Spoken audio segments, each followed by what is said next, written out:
哎，你好。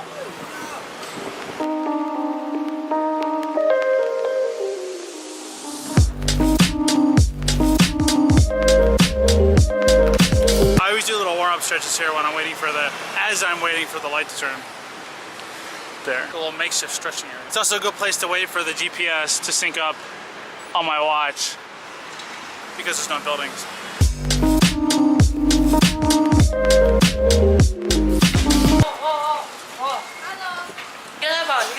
Yeah. 你跟我跑，你跟我跑。Kids these days. All right, made it to the safety of the park. There's no cars or riffraff on bicycles trying to get at me. All right, so today I want to talk about injuries, specifically stuff with the foot, and how to like train with it or remedy it or prehab it and rehab it. So about a month ago, and I'm so sorry I haven't addressed this sooner, but about a month ago in the comments I had a request for something about sesamoiditis, flat feet, and as a result like bone spurs that occur from the flat feet. So to start things off, one, I am not a doctor. Any bone stuff, or if you've had any like lingering serious pains for about 2 weeks, you should definitely go see a doctor. Get that checked out, get an x-ray on it.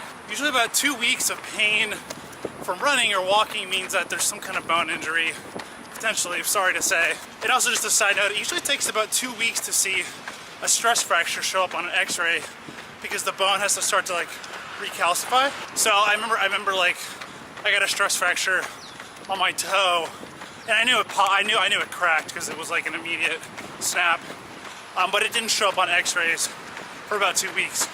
So just a quick side note. So yeah, if there's anything serious, if you have any like lingering pain, you need to go see a professional, get it checked out, get an x-ray, get an MRI.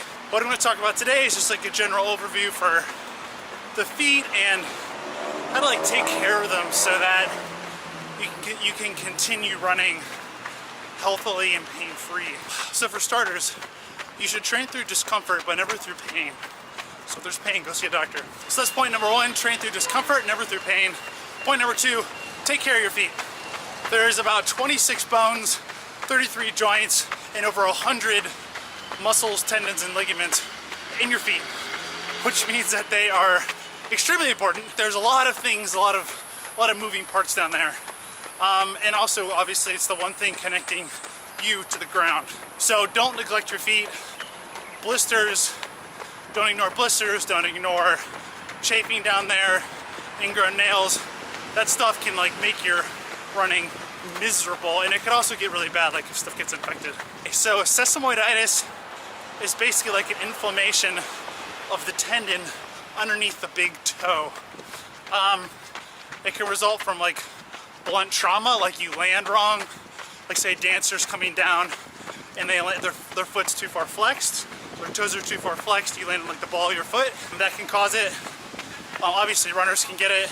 It could be blunt force trauma, it could be predator abuse trauma, and then flat feet that result in like bone spurs. Some people have like genetic flat feet, and then some people have, I don't know, maybe like called like atrophied flat feet, where the arches in the foot, the muscles in the foot, have kind of atrophied from lack of use, lack of training, whatever you want to call it. That's how the whole barefoot running movement thing started. So I want to give you guys my general thoughts on this, coming from someone who's been running for about 14 years.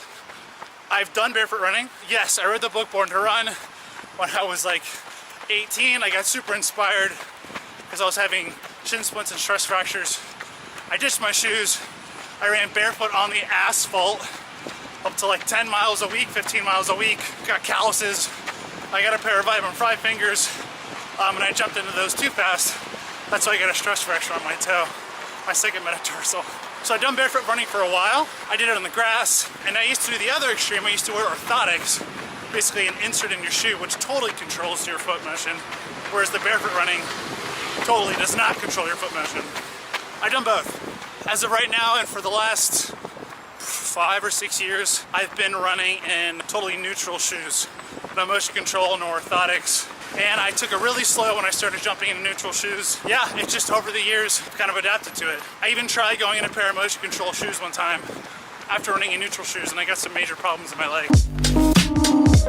my general thought on this is, one, if you have specific foot pain, foot injury, you need to rehab it until there's no pain. It means RICE, R-A-C-E, rest, ice, compression, elevation. So taking care of the muscle or the tendon or the bone until it's recovered, right? Until it's below that like stress breaking curve thing. There's a stress reaction point, and after a certain point of too much stress, it goes, or it breaks or it wears down, and then you have to kind of wait for it to go back to that point. So rest, ice, compression, elevation, stretching, that kind of stuff. You know, everything your doctor is going to tell you to do when you have an injury like that. That's the first part. So that stuff will solve that issue, but it won't necessarily address the underlying problem, which is kind of, this is very anecdotal, but there is an amount of training that needs to be done for the foot muscles, the muscles of the feet and the ankles, in my opinion, so that you can kind of better protect against the stuff that might come up in the future. So I am 100% not advocating people go out there and start doing barefoot running to solve all their foot aches and woes and pains. That's ridiculous. I'm gonna link a bunch of exercises below, and also I'll probably make a future video that goes into this kind of stuff in detail. But there's things you can do to strengthen the muscles of your foot, the tendons of your foot, and the ankle to better prevent foot injuries like this from happening. If we take sesamoiditis, I think there's an aspect of it, there's a percentage of that injury that maybe results from having a weaker arch muscle. Or maybe the extensors or the flexors of the toes, the tops and bottoms of your toes, aren't as strong as they could be. So maybe an arch just isn't strong enough, so when you land and you pronate, it pronates too much, and the arch isn't strong enough to kind of keep your foot from over-pronating, and it puts extra stress on that big toe, because when you splay in, when you roll in, if you have flat feet, it means you have no arch, which means that problem I just described is just going to be exacerbated. So if you're a runner and you have totally flat feet, honestly, I can't imagine. It must be very painful. And I'm really curious, if anyone's watching this right now and you have like genetically flat feet, but you are a runner, let me know in the comments. I'm super interested. I've had one friend, he was an old military buddy, he had totally flat feet, and he was able to run, and I think there was a certain point where it got really painful, but he could do certain stuff and it was manageable. But if you've watched my videos and you watch the channel, one of the messages or one of the themes I always try and like get across is that the body adapts over time. And I'm really a firm believer in that. And it's not just anecdotal stuff. I mean, your bone cells have a turnover, your red blood cells have a turnover, your muscle cells have a turnover. Turnover meaning every so often they die and they regenerate, and when they regenerate, they come back in a different way, right? And it's that process over time that obviously makes people stronger and faster, but I also think it's that process over time that allows people with whatever biomechanical problems to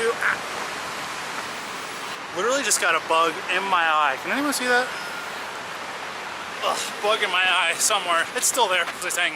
That allows people with biomechanical problems or not already perfect running biomechanics to adapt and get better and be able to run. My story, my case, when I was 14, 15, 16, I could not run more than 35 miles a week without getting aggressive shin splints that led to stress fractures.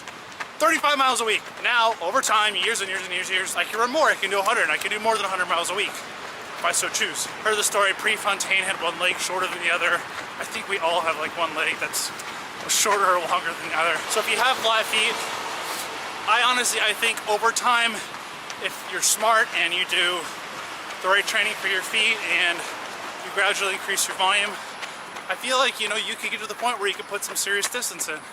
So please, if you're someone with flat feet, comment below. All right, so Jake, what exercises, what muscle training? I have this pain. I don't want the pain to come back again. Like we were talking about fixing the pain issue, like with ice and compression and elevation. But how do you get it to not come back in the future? There's awesome exercises you can do with a TheraBand. They're gonna be very, very, very specific and very targeted. So these are exercises you'd find in a physical therapist's office, or some like secret exercises that only ballet dancers know, because it's very specific stuff.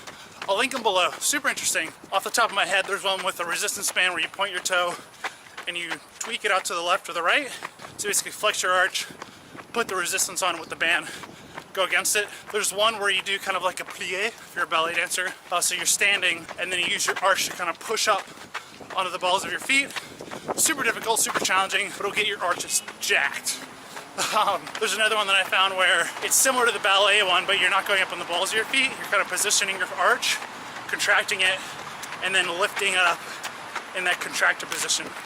Very cool. So those are extreme, awesome arch exercises. You could even go so far as to do TheraBand stuff on your toes, your individual toes, putting resistances opposite directions, like on your big toe, which can help kind of control the movement up and down. Just a side note, you can't directly strengthen tendons, but there's no such thing as tendon training.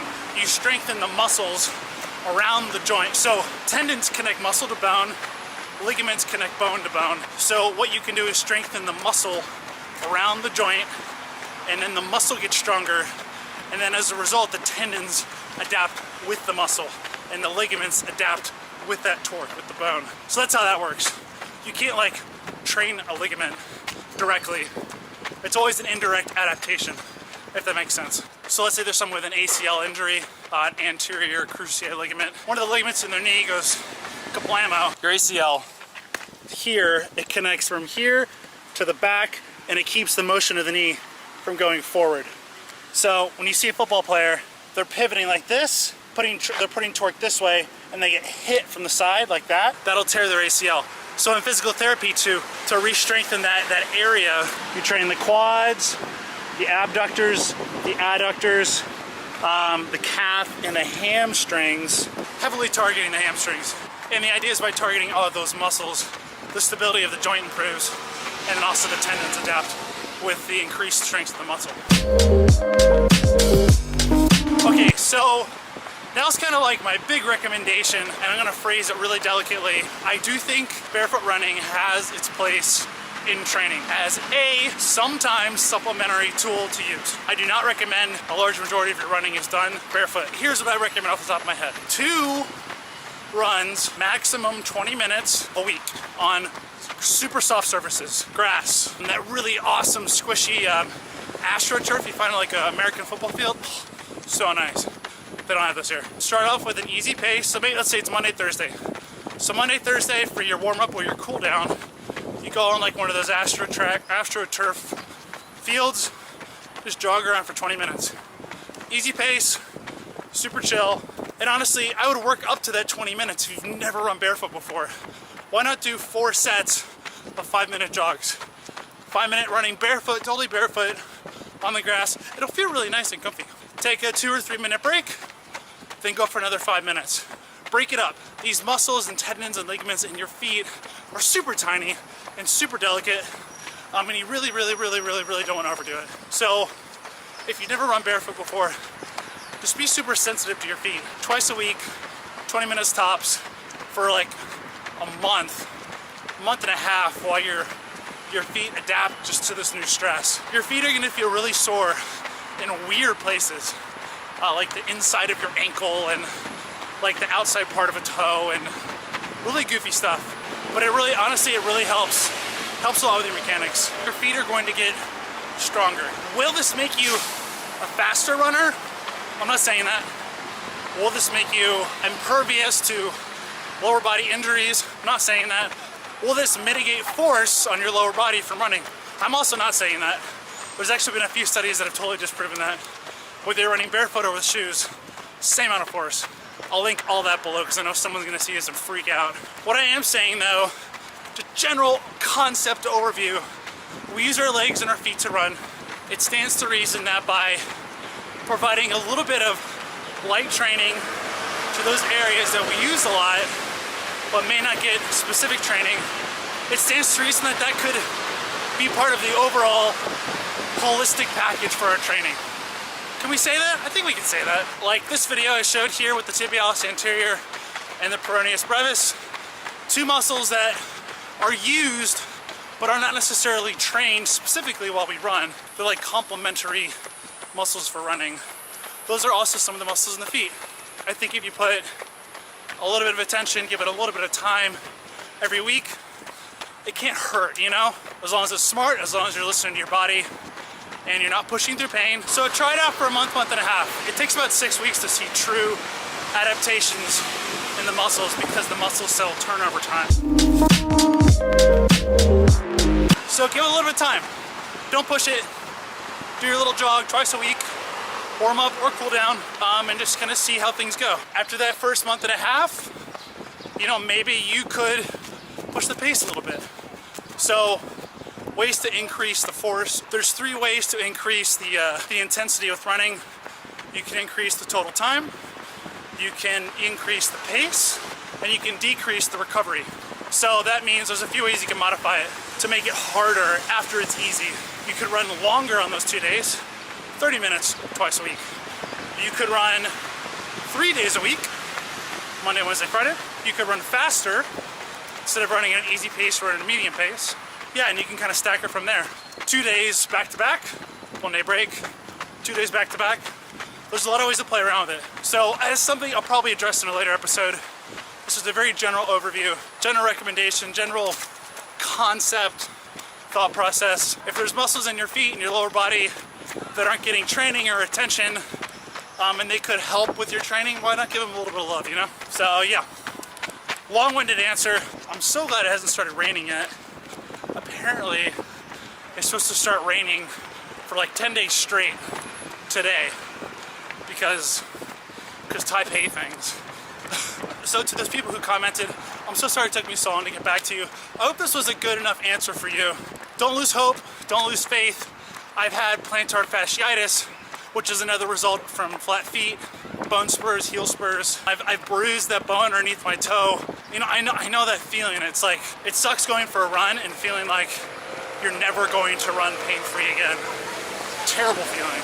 What's even worse is when you go to the doctor and the doctor's like, oh yeah, we'll just rest it and, you know, it should get better. Will it happen again? And he's like, yeah, probably. And you're like, for the rest of my life? He's like, yeah. It's like, what? Or she. And not every doctor's like that. I'll summarize everything below. I'll put links to research in the description. If you like this stuff, throw a like, smash that subscribe button, leave your comments below, and thank you guys for following and watching. I'll see you guys on the next episode, which will be about arm swing. Okay, I'll see you guys later. Bye.